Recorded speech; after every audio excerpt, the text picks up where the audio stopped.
guys, welcome to another video, and in today's video we are having our TPG 5G modem delivered to us today. I just picked it up from the post office, and the point of this video today is to give a personal opinion on whether or not it is worth upgrading to a 5G home broadband modem instead of your traditional NBN.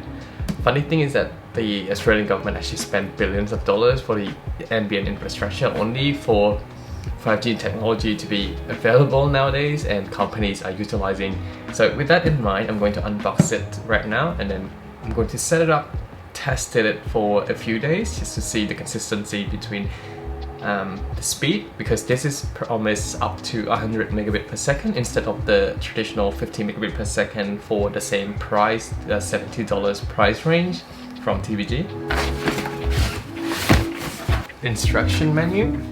This is the connector to connect from the tower into the Wi-Fi router.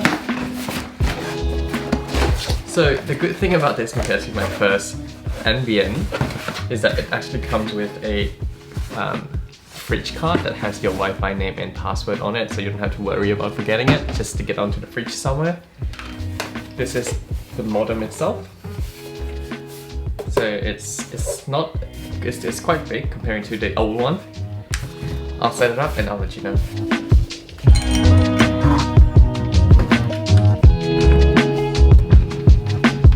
So as you can see, it's actually quite straightforward to set up the whole thing. The tower just sits there. It's basically a plug and play. So you just need to plug the 5G tower in and then let it wait for like 3 minutes. Once the Wi-Fi signal and the signal bar is starting to boot up, you're ready to go. Plug it into your router. The same way you plug your NBN connector into the router, and then it should be ready to go.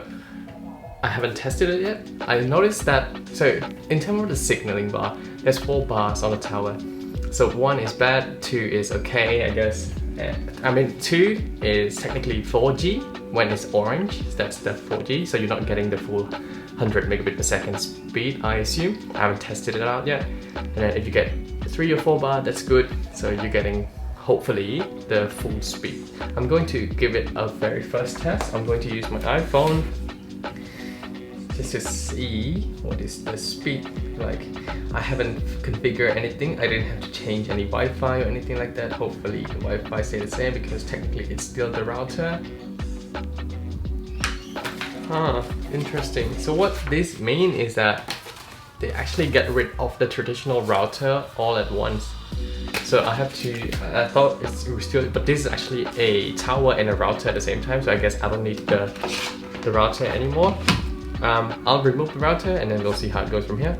So I reconnect the Wi-Fi I've reconnected to the router itself, so now I know it's actually a router and NBN modem technically. So it's kind of like an all-in-one instead of having 2 devices, which would take up a bit of a space traditionally, like how I would do.